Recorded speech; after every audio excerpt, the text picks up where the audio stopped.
the promised homecoming, ang ipinangakong pag-uwi.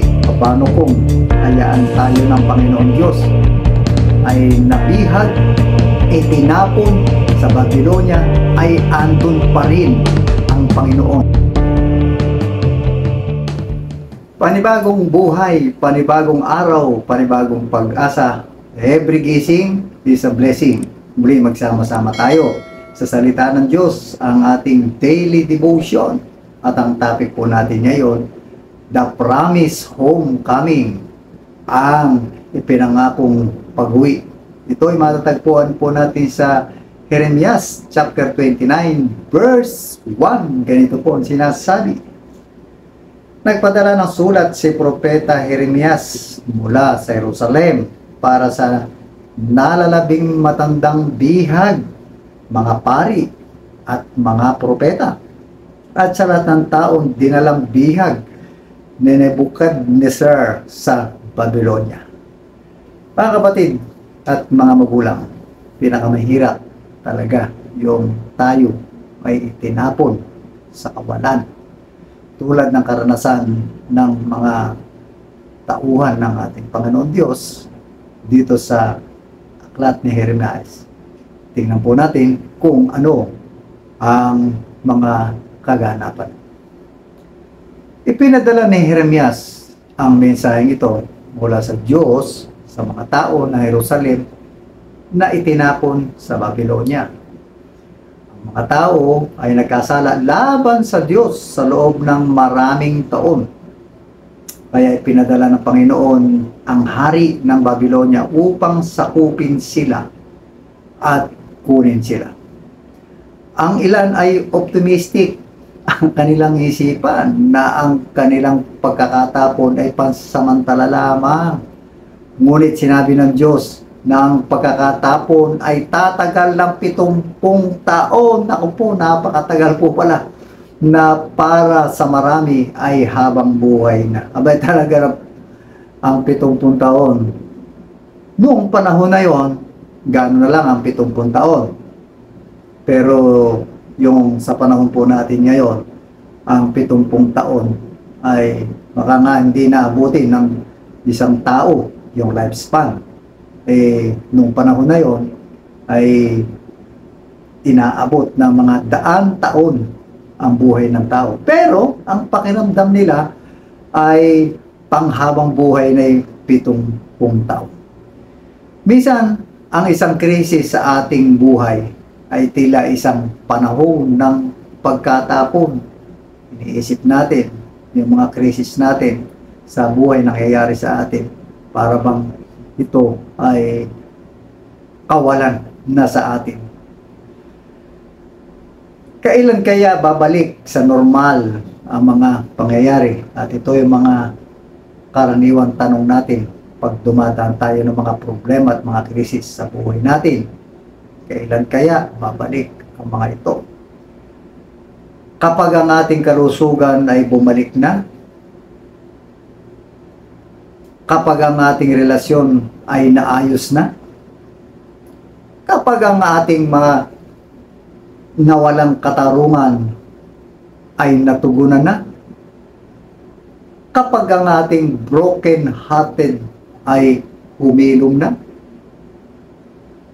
kapag tayo ay nakapaghanap na ng trabaho, kapag tumaas na ba ang ating posisyon sa ating trabahong kinabibilangan, kapag dumating na ba tayo sa punto na tayo ay for good na, especially OFW, kapag nakapag-ipon na ba tayo at pwede na tayong magsimula ng business, at marami pang ibang katanungan para bumalik sa normal ang lahat. Ito po yung tanong ng mga tauhan ng ating Panginoon Diyos dun sa pagkakatapon sa kanila sa Babylonia.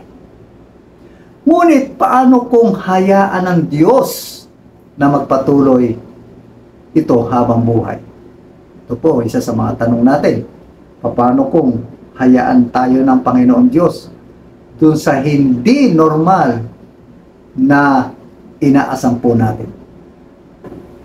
I imagine na hindi excited ang mga nakatanggap ng sulat ni Jeremias sa sinabi nito.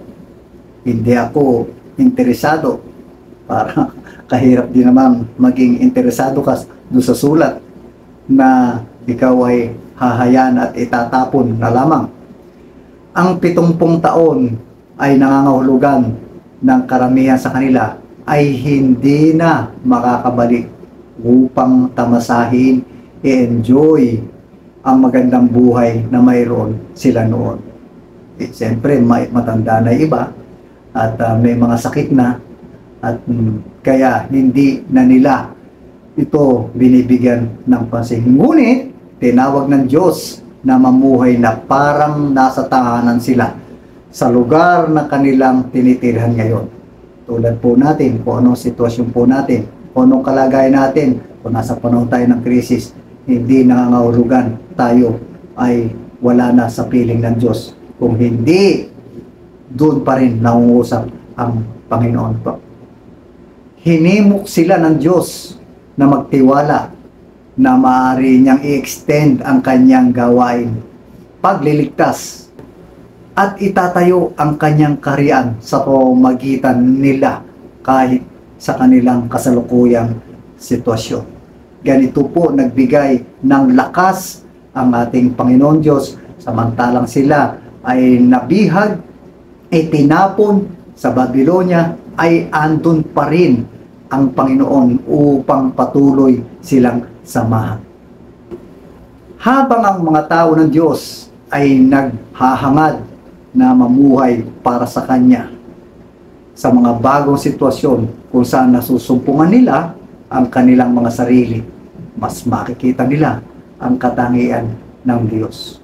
Kung saan tayo nandoon sa mga pagsubok, nandoon nakikita natin ang kapangyarihan ng Panginoon Diyos. Ang kanyang plano ay upang bigyan tayo ng pag-asa at isang hinaharap at ginagawa niya yun sa pamamagitan ng natapos na gawain kay Kristo.